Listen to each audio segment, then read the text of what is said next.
32 हो या फिर जो भी मामला हो, हमारा बहाली हो ही नहीं रहा है। जो भी बहालियां हुई है वो बहालियों में कई एक ऐसी चीजें हैं जो अभी तक, जिसको हम लोग फेयर नहीं कह सकते। सेकंड जेपीएससी की भी मामला हो, अभी तक कोर्ट में चल रहा है। कई एक ऐसी घटनाएं जेपीएससी और जेएसएससी ने ऐसे कारनामे किए हैं जो लोगों के संज्ञान में है। अभी कल ही एक प्रश्न के माध्यम से पूछा गया था कि भाई जेएसएससी जेपीएससी ने जो अपना निकाला है विज्ञापन, वो विज्ञापन ही गलत निकाला। उन्होंने कहा कि भाई स्नातकोत्तर चाहिए, ग्रेजुएशन चाहिए और फिर नियमावली में स्नातकोत्तर है। ऐसा करके जो लड़के परीक्षा में पास कर गए हैं उसको भी नौकरी देने से वंचित कर दिया।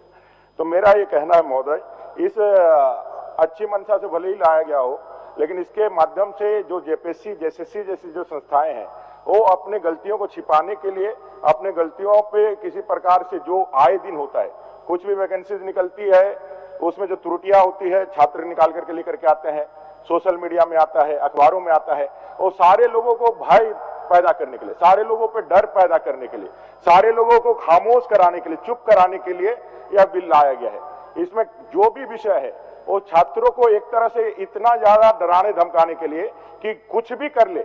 इस बिल के पास हो जाने के बाद चाहे जेपीएससी हो, जेएसएससी हो, चाहे कोई भी एजेंसियां हो, वो कुछ भी कर ले, अनर्थ कर ले, लेकिन उसके ऊपर कोई उंगली उठाएगा तो बिना किसी कानून के ट्रायल के सीधे जेल में डाल दिया जाएगा। इतना तो मर्डर केस में भी इतना कठोर कानून नहीं है जैसा कठोर कानून इसमें बना दिया गया है। आप गलती करेंगे, उस पर यदि कोई पिन आउट करेगा, कोई यदि आप उसको उठा करके कहेगा तो आप सीधे उसको कर लेंगे। और ये सारी चीजों में एक बात है, किसी को भी यदि चाहेंगे तो जबरदस्ती फंसा करके उसका कैरियर को पूरा बर्बाद कर सकते हैं। लाइफ सेंटेंस जैसा मामला है। छात्रों के पास सुसाइड छोड़ करके दूसरा कोई उपाय नहीं हो सकता। ये झारखंडी और झारखंडी युवाओं के लिए सबसे बड़ा काला दिन होगा अगर यदि आज हेमंत जी की सरकार, जो आदिवासियों की सरकार कहते हैं, आज यदि यह कानून पास होता है तो इरफान अंसारी जो कह रहा था, आज लगेगा जब भाई वो आज यहाँ पर किया गया। इसलिए महोदय मेरा एक कहना है, इसको परिवर समिति में भेजिए और इसको ठीक करिए।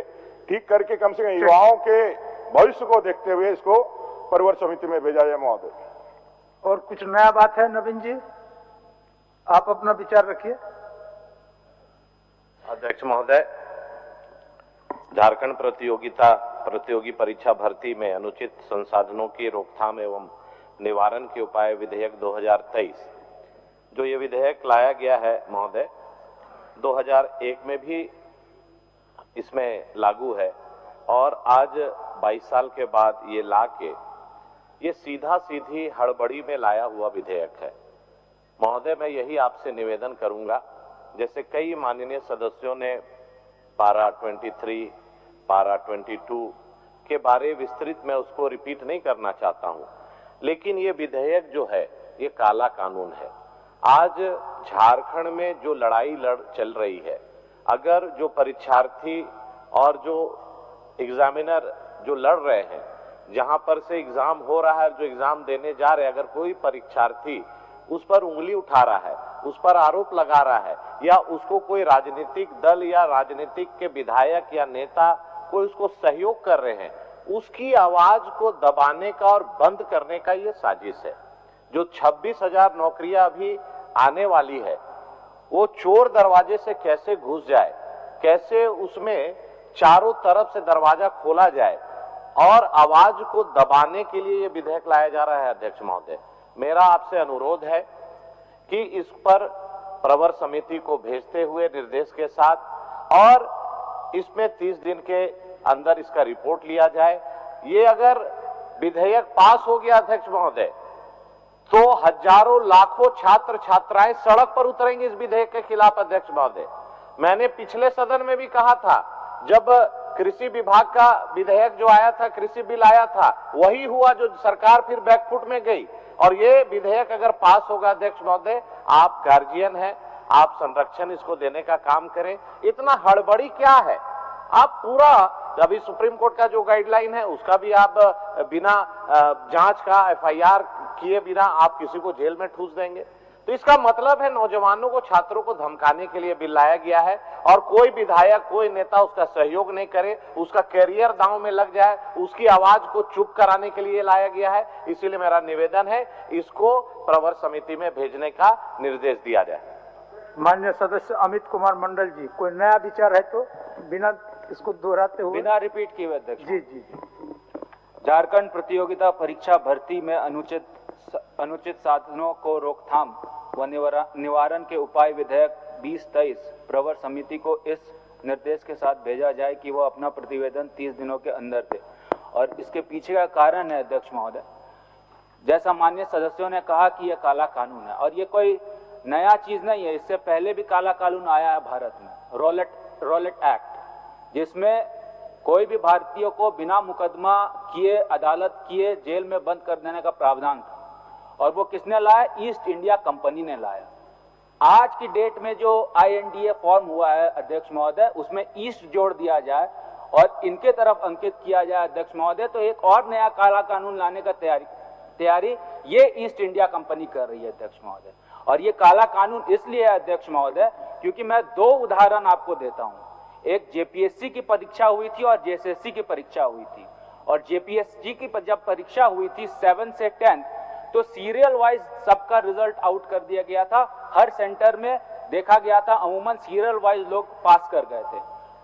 उस सीरियल वाइज जब रिजल्ट पास हुआ था तो अभ्यर्थी थे, युवा थे, सब सड़क पर आंदोलन कर रहे थे और सरकार को ये बता रहे थे कि सीरियल वाइज कभी भी अनप्रेसिडेंटेड था, इस तरह का कहीं पे भी रिजल्ट घोषित नहीं किया गया था। एक ही सीरियल के सब आदमी पास कर गए। सरकार ने इस चीज को नहीं माना।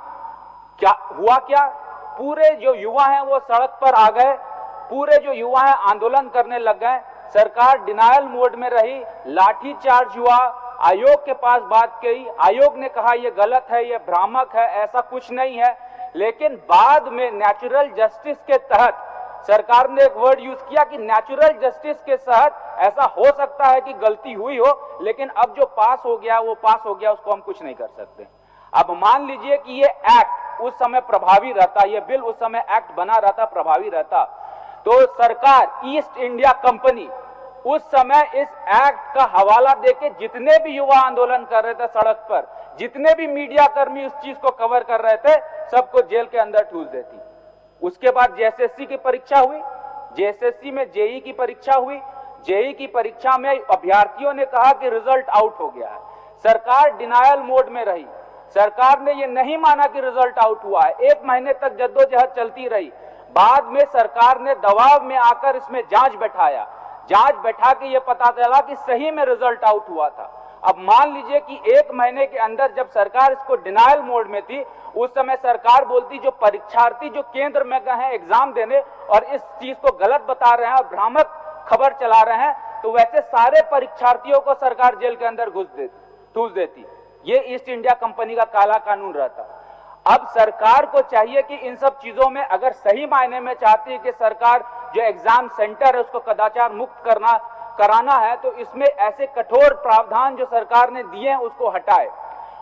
सरकार चाह रही है कि चाहे वो JSSC की परीक्षा हो, JPSC की परीक्षा हो, जितने भी छात्र पूरे झारखंड प्रदेश में आंदोलन कर रहे हैं, चाहे वो स्थानीय नीति को लेकर हो, नियोजन नीति को लेकर हो, अग्निका को हटाने को, मगही को हटाने को, भोजपुरी को हटाने को, भाषा संघर्ष को लेकर हो, सारे के सारे लोगों की आवाज दबाई जाए। और इसलिए दबाई जाए क्योंकि वो सही मांग कर रहे हैं और सरकार चाहती है कि उन मांगों को कहीं ना कहीं कुचल दिया जाए। उसके पीछे एक ऐसा बिल लाया जाए जिसके आधार पर सबको बुक करके जेल के अंदर घुसा दिया जाए। ये सरकार की मंशा है। सरकार की दूसरी मंशा क्या है?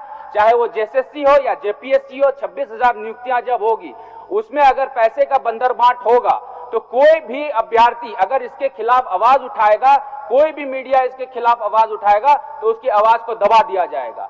इसलिए ये बिल को लाया गया है।